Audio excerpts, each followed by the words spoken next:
Here I'm going to show you guys how I made an Ellsworth type grinding jig for all your wood turning chisels for less than $5. Right here is a shopping list for you guys, so go up to your hardware store and print this out and purchase all of these if you want to build this. It takes a 1/4 20 thumb screw, 1.5 inch long, a 1 by 4 inch black steel nipple, and that's 165. A 1/4 20 threaded rod, I already had mine, but you need 7 inches length, and a 1/4 20 nut. So print that out and go up to your hardware store and get all that. I bought all my stuff up at Home Depot for less than $5. Once you have all that, you're ready to start, so let's go ahead and I'll show you how I made it.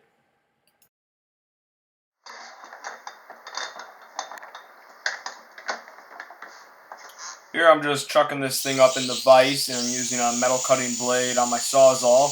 I'm just cutting at the threads to get a 2-inch long section of pipe in the middle.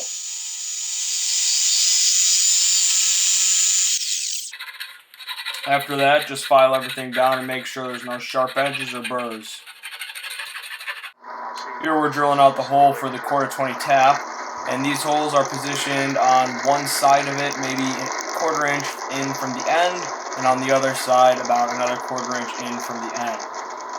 Make sure that they're both lined up to each other so everything is nice and straight. We placed the tap in the drill press chuck and tapped it out like that to give us a nice straight point of reference, and then we continued tapping it out by hand. Okay. Otherwise you're going to break the tap. We threaded the threaded rod into the pipe and placed a nut there for a jam nut, and we used a pipe to bend it, make sure everything is nice and straight, and we just used the 45-degree angle on a speed square to try to line it up as best as we can.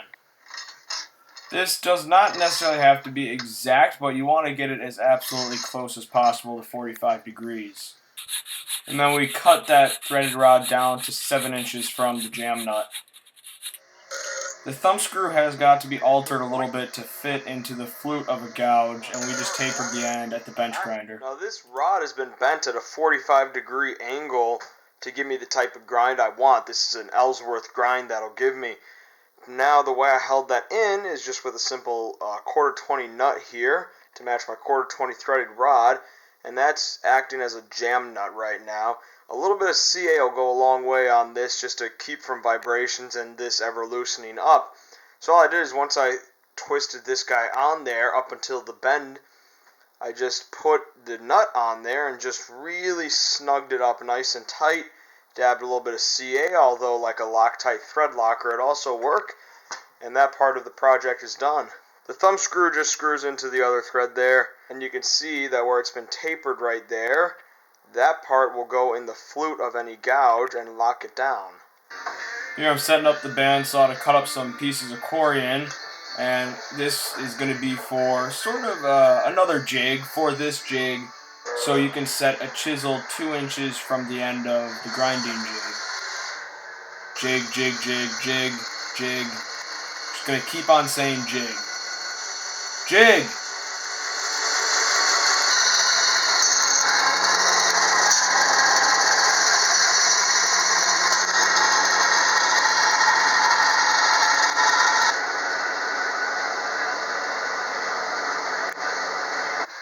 Once I had those strips cut, I set my fence to a little more than 2 inches, so I have a bit of room to sand it down.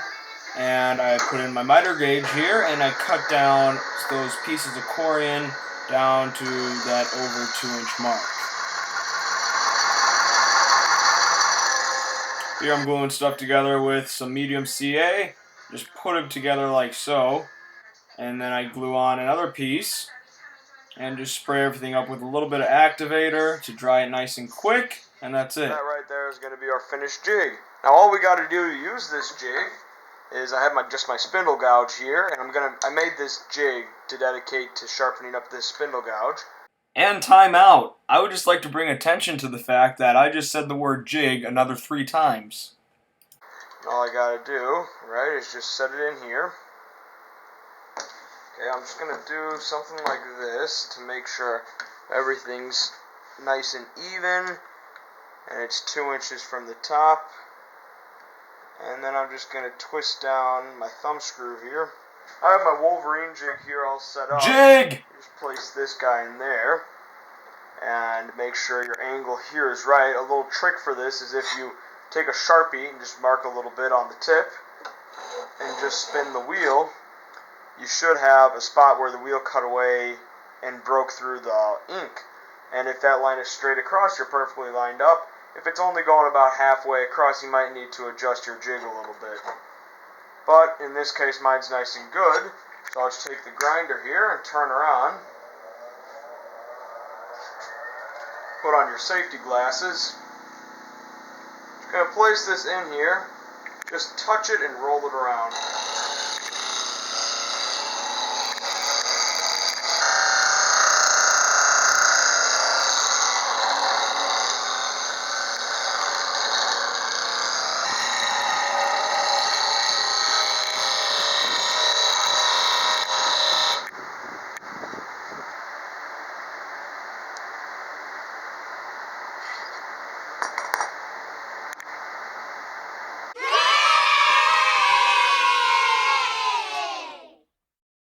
That's it for the whole jig.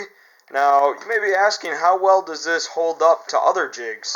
Well, the answer to that I think is pretty obvious. It's not as good as, let's say, my Varigrind jig. This is my one-way Varigrind jig. I use this on all my chisels, and I really like this. The only difference is this is set to a 23 between your chisel and this arm here, and this is set to a 45. Now, this jig is essentially a mock-up of the Ellsworth jig, because the Ellsworth has that 45 and looks really similar to this. But I actually do not have an Ellsworth, so that's why I built this. This jig I'm solely dedicating to sharpening up my spindle gouge, because I've never been quite happy with the grind on my spindle gouge that the Varigrind gives. Now, would I recommend that you make one of these?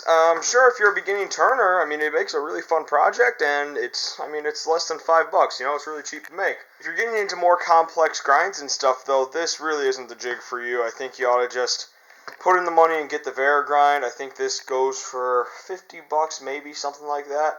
I believe the Ellsworth is somewhere around that price as well. But for a few bucks, this will give you a pretty decent enough jig that will give you a consistent enough grind each time. The only problems that I've had with this one so far is that when your chisel goes in here and this locks down in place, there is room for the chisel to move this way in there because it's only locked down in one place on the flute. So if this right here is the chisel and it's in here, even if it's locked down in place, I can still move it right here if I tried to. So what I would recommend is, instead of using a 1-inch round tube or pipe here, what I would do is use a 1-inch square tube. That way, if you drill and tap out the holes on the angle or the edge, when you lock it down, the chisel will fall in the place of one of the corners and always be perfectly lined up, and it won't move out of place. Still, for $5, it makes a pretty decent jig, and I'm pretty pleased with the results. My only advice to anybody who's considering making one of these is to buy square tubing instead of a round pipe. That's it for this one, guys. Check back in next Friday for another video, and I will see you all then.